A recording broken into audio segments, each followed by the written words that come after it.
The millionaire's son had been unable to walk for 13 years, until a poor cleaning lady approached and said, "Let me try."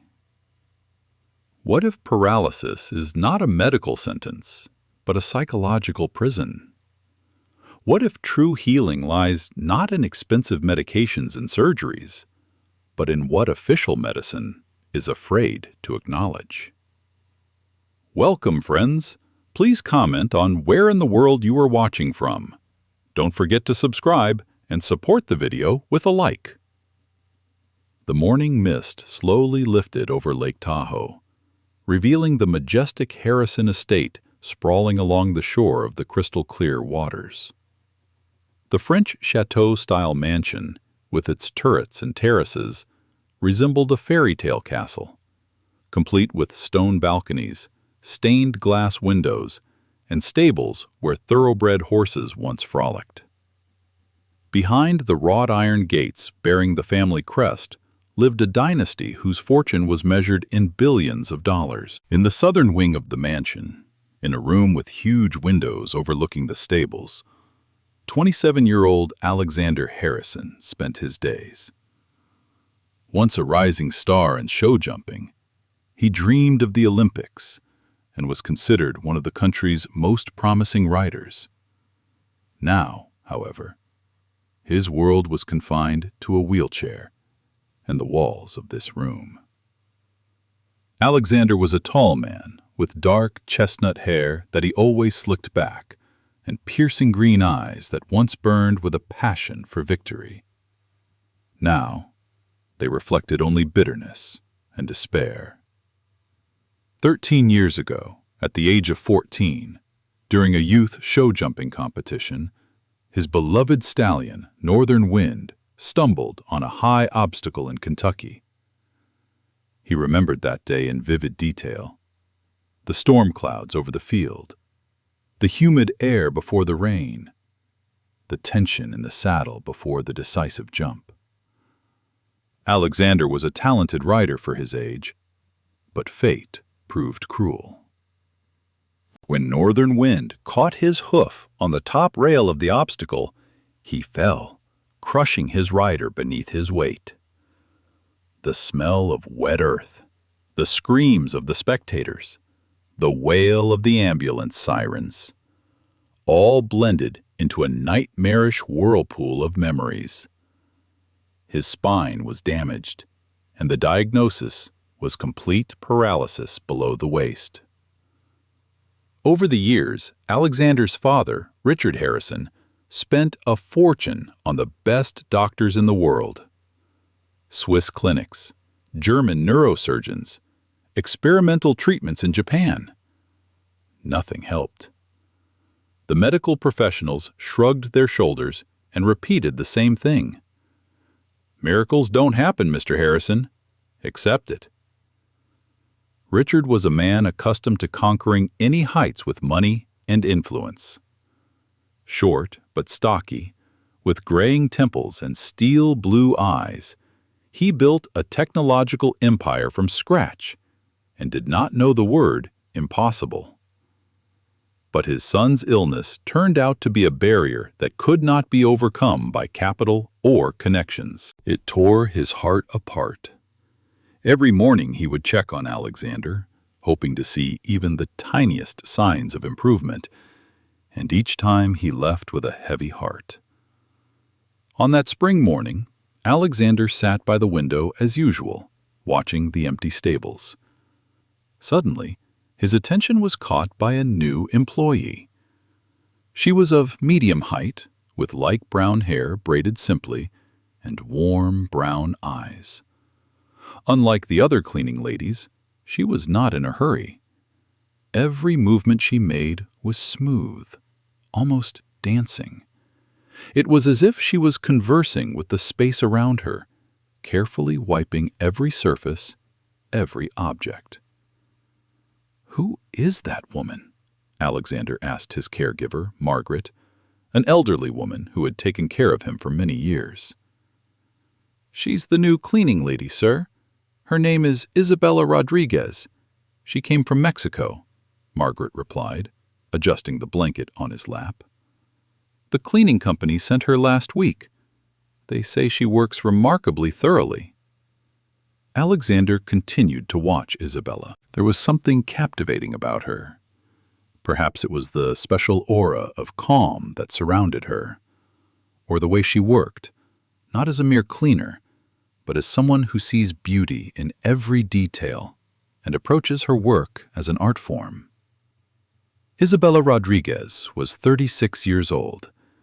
In Mexico, she worked as a folk healer in a small mountain village and also helped the local equestrian team recover from injuries and competitions. Her hands knew the secrets of mountain herbs and healing oils, while her heart felt the pain of riders and farmers who came to her for help. But life forced her to leave her homeland. The economic crisis, the inability to practice freely, and poverty all pushed her toward the difficult decision to emigrate to the U.S. Here, in the land of opportunity, her medical education was not recognized. The language barrier, bureaucracy, and the need to validate her qualifications seemed like insurmountable obstacles. So, Isabella took a job as a cleaner. At least, honest work provided her with a roof over her head and a piece of bread, while memories of home warmed her soul in difficult moments. Days went by, and Alexander spent more and more time observing Isabella at work. He noticed that she arrived very early when others were still asleep and stayed longer than anyone else. There was a special grace in her movements that was hypnotizing. She could spend hours tidying up a single room, meticulously cleaning every corner as if she were creating a work of art.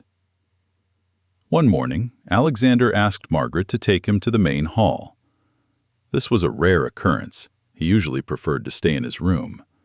But curiosity got the better of him. He wanted to get to know the mysterious cleaner better. When they descended to the hall in the elevator, Isabella was polishing the antique mahogany panels. Hearing the soft sound of wheels on the marble floor, she looked up and saw the young man. Their eyes met, and Isabella felt something familiar, the same pain she had seen in the faces of her patients back in Mexico. "Good afternoon," Alexander said, trying to hide his nervousness. "I'm Alexander Harrison." "Isabella Rodriguez," she replied, putting down her cloth. "It's a pleasure to meet you, sir." Her English was not perfect, but her voice carried sincerity and warmth. Alexander noticed how she looked at him, not with pity or awkwardness like most people, but with a special understanding. "Your work is amazing," he said, nodding at the shining panels. "I've never seen anyone take such care of our home." "Thank you," Isabella smiled. "A home is like a living being. You need to listen to what it needs. It's not just about removing dust.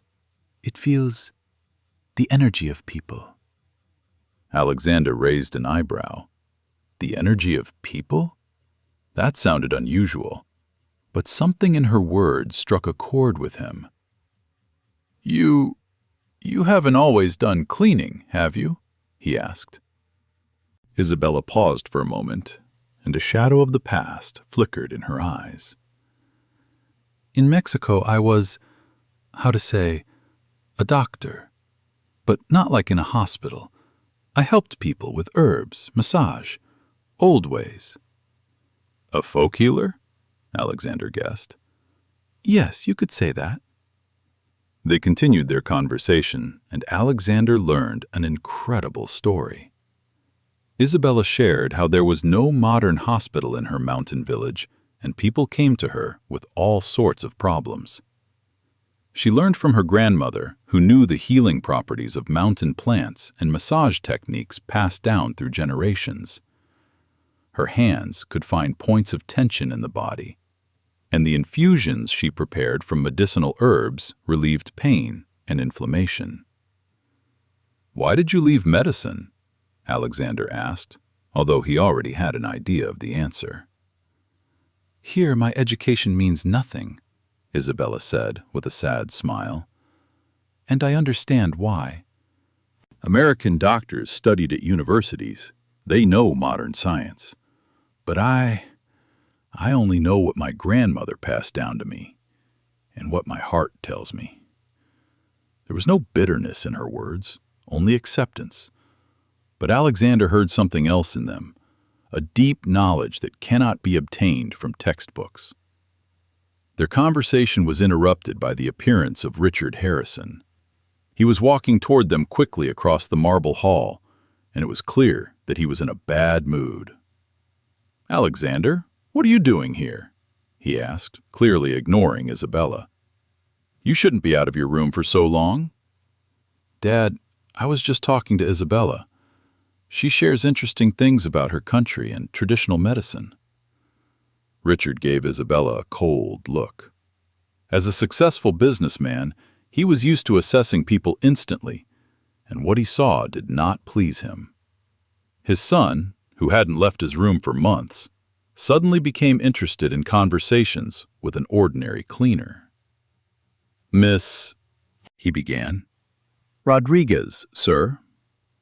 "Miss Rodriguez, I hope you understand that you were hired by a cleaning company for cleaning, not for entertaining my son." Alexander felt his face flush. "Dad, we were just talking." "It's all right, Señor Alexander," Isabella said calmly. "I understand, Mr. Harrison. I apologize for distracting you from your work." She politely nodded and returned to polishing the panels. Richard took his son upstairs, but for the rest of the day, Alexander thought about their conversation. For the first time in many years, he felt something resembling interest in life. In the following days, Alexander began to appear more frequently in the parts of the house where Isabella worked.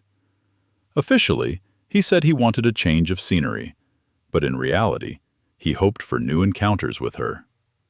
Their conversations grew deeper. She shared stories about her homeland, the traditions of her people, and how her grandmother taught her to listen to the body. "In my country," Isabella said, carefully wiping an antique vase in the living room, "we believe that the body and soul are connected to the earth.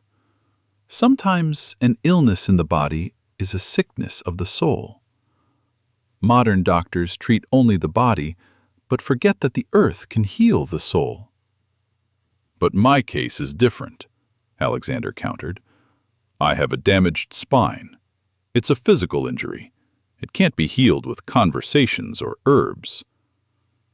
Isabella paused and looked at him intently. "Maybe, but I've seen people who rode horses after terrible falls because they needed to live. And I've seen those who were afraid to even approach a horse after a minor bruise because they didn't want to live." Her words struck Alexander like lightning. Was she implying that his illness was a reluctance to live? "You don't know what I've been through," he said coldly. "You're right, Señor. I'm sorry. I see in your eyes what I've seen in the eyes of my patients. Not illness. Fear." "Fear of what?" "That you know better than I do."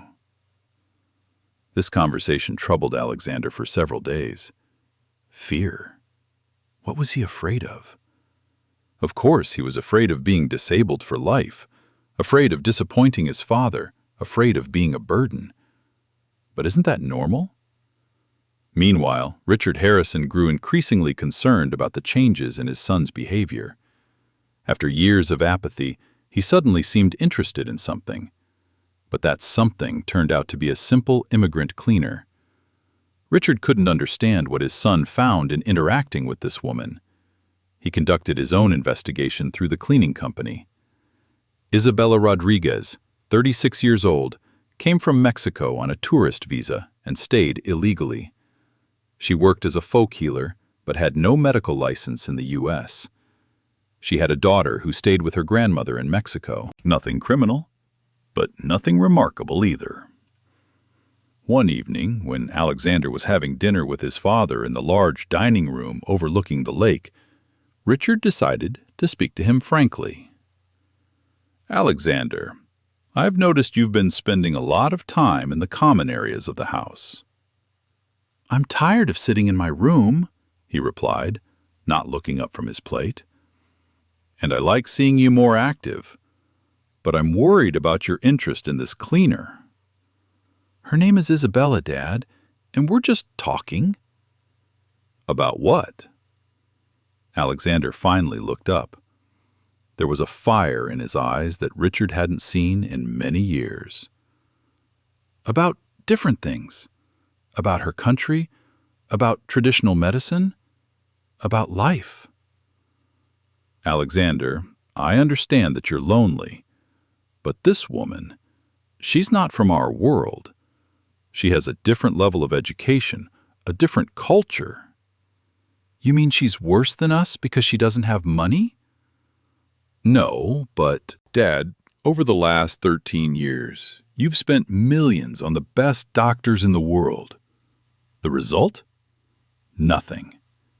And this woman, at least, doesn't look at me like I'm a hopeless case. Richard was taken aback by this outburst of emotion. It had been a long time since he had seen his son so alive. What do you mean? She looks at me like I'm a person, not a diagnosis. She doesn't tell me to accept it.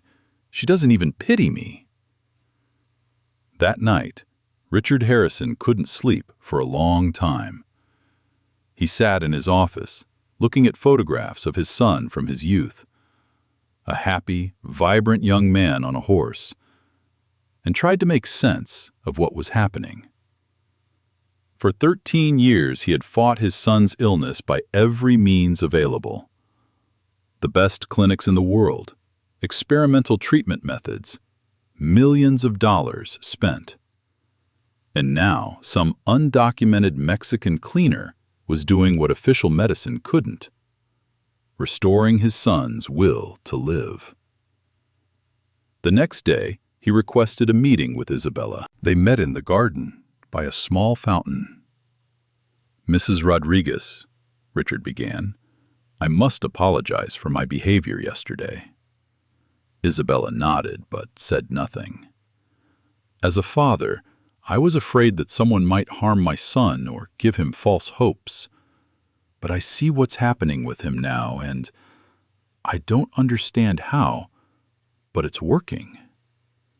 Señor Harrison, I never promised miracles.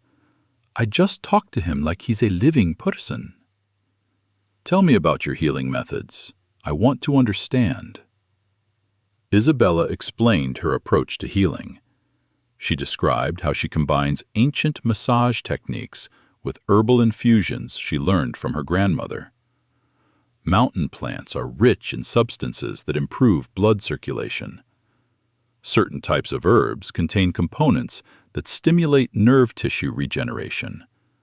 And most importantly, the proper work with the psychological state of the patient. You know, Richard said thoughtfully, maybe it's not just about your methods. Maybe it's that you were the first person who believed in him. Perhaps, Señor. Faith is also a medicine. Mrs. Rodriguez, I have a proposal. I want you to try to help Alexander. Officially. I will hire the best doctors to monitor the process and document the results. Perhaps your methods can be studied and applied to other patients. Isabella was taken aback by the offer. I'm grateful, Mr. Harrison, but I won't be able to work without proper documentation. I will take care of the paperwork. I have connections in the immigration office. We will arrange a work visa for you as an alternative medicine specialist. And my daughter in Mexico? If Alexander's treatment is successful, I will help bring your daughter here. Isabella was silent for a long time. The offer was generous, but she understood the responsibility that would fall on her. I agree, she finally said, but with one condition. What condition? If the treatment doesn't help, if Alexander doesn't improve, you won't blame me for giving false hopes. Sometimes the earth gives, sometimes it takes away. That's beyond our control. Agreed. A month later, a modern rehabilitation center was set up at the Harrison estate. Richard invited neurologists and physiotherapists from the best medical centers in the country to oversee Alexander's treatment. The doctors' skepticism was evident, but they couldn't deny the facts. The young man's mood had significantly improved. Dr. James Mitchell, a leading neurologist from Stanford, was particularly intrigued.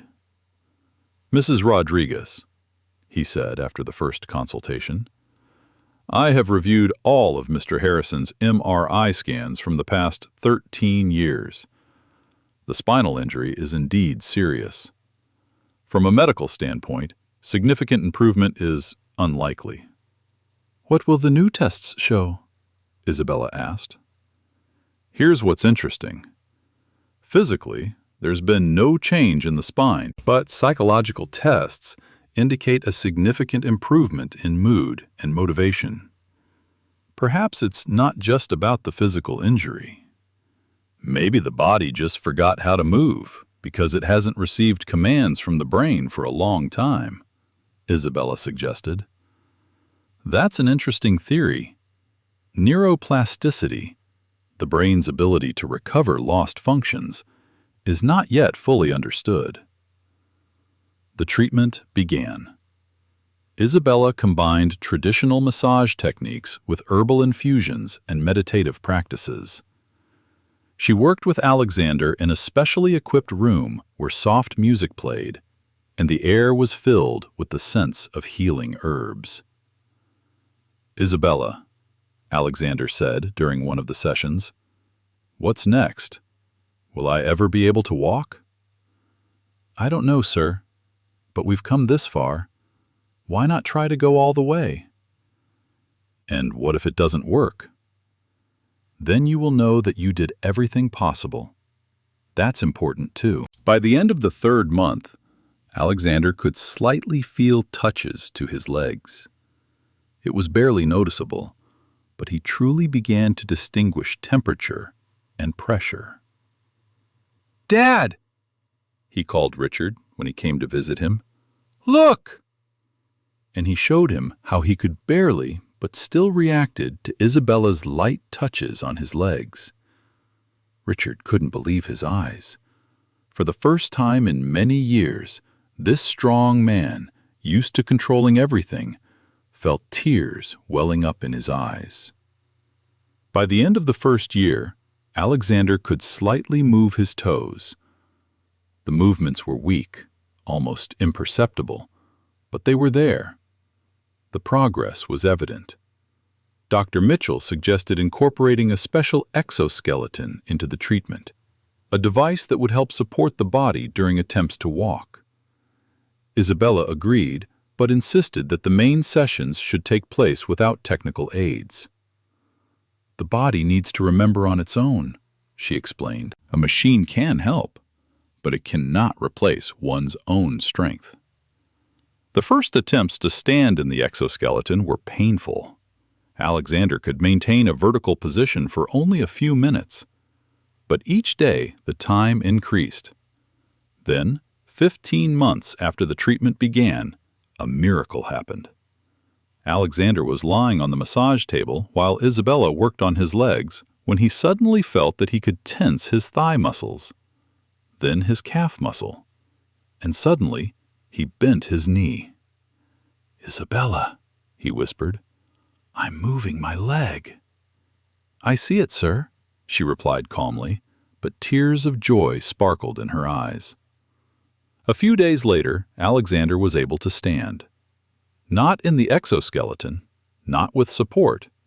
He simply stood on his own legs for a few seconds. "I'm standing," he said in amazement. "I really am standing." "Yes, sir," Isabella replied.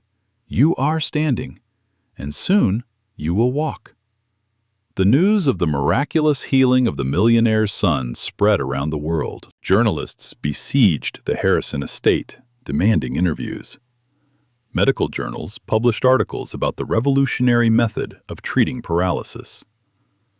But for Alexander, the most important moment was when he first approached the stable on his own legs after 14 years. He stood by the stall where Northern Wind once lived and listened to the silence. "Thank you," he said to Isabella, who was standing nearby. "For what, sir?" "For believing in me when I didn't believe in myself." "I didn't believe in you," Isabella smiled. "I believed in the strength that lives in every person, and that strength never lies." Richard Harrison kept his promise. He not only helped Isabella obtain her documents, but also financed the establishment of the Institute of Traditional Rehabilitation. Isabella's daughter moved from Mexico, allowing her to continue her work helping people with spinal injuries. Alexander returned to horseback riding, not at a professional level. His legs were still not strong enough for serious competitions, but he could sit in the saddle again, feel the horse's movements beneath him, and control the reins. The first time he got on the horse, his heart raced so fast it felt like it would leap out of his chest.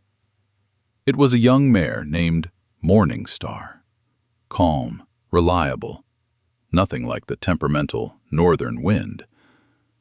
Isabella stood nearby, ready to support him if anything went wrong. "Are you scared?" she asked, noticing his hands trembling on the reins. "I am," Alexander admitted honestly. "But it's a good fear. The fear of someone who is starting to live again." He gently nudged the mare with his heels, and she slowly walked around the arena. With each step, his confidence returned. His muscles remembered how to stay in the saddle. His hands remembered how to guide the horse. His body remembered the joy of movement. "I'm riding," he whispered, and there was a happiness in his voice that Isabella had never heard during their time together. On the day that marked 2 years since the start of his treatment, Alexander did what he had dreamed of since childhood. He participated in a charity show jumping tournament, not to win, but to show other people with injuries that the impossible is possible. When Morning Star cleared the first obstacle, the spectators in the stands stood up and applauded. It was not a champion's ovation, but a salute to a man who had conquered fate itself. After the performance, a 12-year-old boy in a wheelchair approached Alexander. "Mr. Harrison," he said shyly, "will I ever be able to ride too?" Alexander sat down next to the boy and looked him in the eyes. "You know," he said, 2 years ago, the doctors told me the same thing they are telling you now. But I met a woman who taught me the most important thing. Never stop believing in yourself." "Where is that woman?" Alexander glanced around. Isabella was standing by the arena's railing, watching their conversation. When their eyes met, she smiled and nodded. "She's here," Alexander told the boy. "And you know what? If you really want to ride again, she will help you too." A year later, the Institute of Traditional Rehabilitation had 20 specialists working there. Isabella trained them in her methods, combining ancient traditions with modern medicine. Patients from all over the country came to them, and many of those whom conventional medicine considered hopeless took their first steps toward recovery. Alexander became the face of the Institute. He spoke at conferences, sharing his story with doctors and patients. But most importantly, he never forgot to mention that his healing began not with expensive procedures and modern equipment, but with simple human involvement. "Sometimes," he said at one of those meetings, "the most important medicine is the gaze of a person who sees in you not a diagnosis, but a personality." Isabella didn't heal my body. She healed my soul. And the soul, in turn, reminded the body how to be healthy. Richard Harrison often reflected on how their lives had changed. He had spent millions to restore his son's ability to walk, but the real miracle was performed by a simple woman who had neither degrees from prestigious universities nor expensive equipment. She had only a heart full of compassion and ancient wisdom passed down through generations. "You know," he said to Alexander one day as they sat on the terrace admiring the lake, "I've always thought that money could solve any problem." And what do you think now? Now I understand that there are things that cannot be bought. Faith in a person, hope, love. Isabella gave you what no clinic in the world can provide. What exactly? She saw in you the person you could become, not the one you were. Isabella never considered herself to have performed a miracle.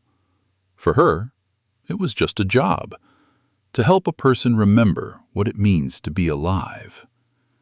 She continued to live modestly, despite Richard's offers to move into a luxurious home. She was content with a small apartment near the institute, where she could be close to her patients. "Why don't you want to live like a wealthy woman?" Alexander asked her one day. "My father is ready to provide you with any comfort." "Signor Alexander," she smiled, "wealth is not in money. Wealth is in being able to help another person find themselves. Every time someone takes their first step after an injury, I feel like the richest woman in the world." Her daughter Maria, who had come from Mexico, quickly adapted to her new country. She attended a good school, learned English, and dreamed of becoming a doctor like her mother. But not just any doctor. She wanted to be a specialist who would combine modern medicine with traditional healing methods. "Mom," she said to Isabella one day, "I want to study to be a doctor, but I don't want to forget what Grandma taught me." "That's right, mija," Isabella replied, hugging her daughter. "The wisdom of our ancestors and the knowledge of the present should work together." 5 years had passed since the day Alexander stood on his feet. The Institute of Traditional Rehabilitation had become one of the most renowned medical centers in the country. Patients and doctors from all over the world came to learn about Isabella's unique methods. Alexander was not only able to walk, but also to run. He returned to horseback riding, although not at a professional level. What he enjoyed most was working with children who had spinal injuries. He knew what each of them felt and could find the words that gave them hope. One autumn evening, when the leaves on the trees around the lake had turned golden and red, Alexander and Isabella sat on a bench in the garden of the Institute. They watched as a little boy took his first steps after an injury sustained in a car accident. "Isabella," Alexander said, "there's a question I've wanted to ask you for a long time." "I'm listening, Signor." "Why did you agree to help me back then, at the very beginning? You risked everything. Your job, your reputation, your future in this country." Isabella was silent for a long time, watching the boy who was determined to take another step. "You know, Signor Alexander," she finally said, "there was a saying in my village. If you see someone drowning, don't ask if they can swim, just reach out your hand. When I saw you that first day, I understood that you were drowning, not in water, but in despair, and I just reached out my hand." "But what if nothing had worked out? Then at least you would have known that someone tried to help you. Sometimes that's important too." Alexander nodded. He realized that meeting Isabella had changed not only his body, but also his soul. He learned to see in people not what they seem to be, but what they can become. He understood that true strength lies not in money or connections, but in the ability to believe in miracles and do everything to make those miracles happen. The boy at the other end of the garden took 3 more steps in a row and shouted joyfully. His mother, who was watching him, cried tears of happiness. "Another miracle," Alexander said quietly. "No, señor," Isabella replied. "Another person who remembered how to believe in themselves."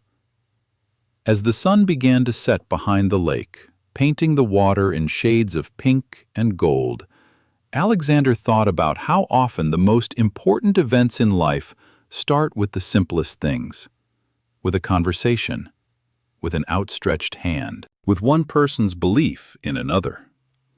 He looked at Isabella, who was quietly watching the sunset, and realized that meeting her was not a coincidence. It was fate. A fate that showed him that nothing is impossible if there is someone who believes in you. And somewhere in Mexico, in a small mountain village, an old woman sat by the window and smiled as she looked at the stars. She did not know that her granddaughter, Isabella, had helped the son of a millionaire stand on his feet. But she felt that the ancient wisdom she had passed on to the girl many years ago continued to heal people in a distant land. Wisdom that says, the strongest medicine is love, and the greatest miracle is one person's belief in another. If you enjoyed this story, please share your thoughts in the comments. Support the video with a like. Don't forget to subscribe to the channel and hit the bell. Until next time.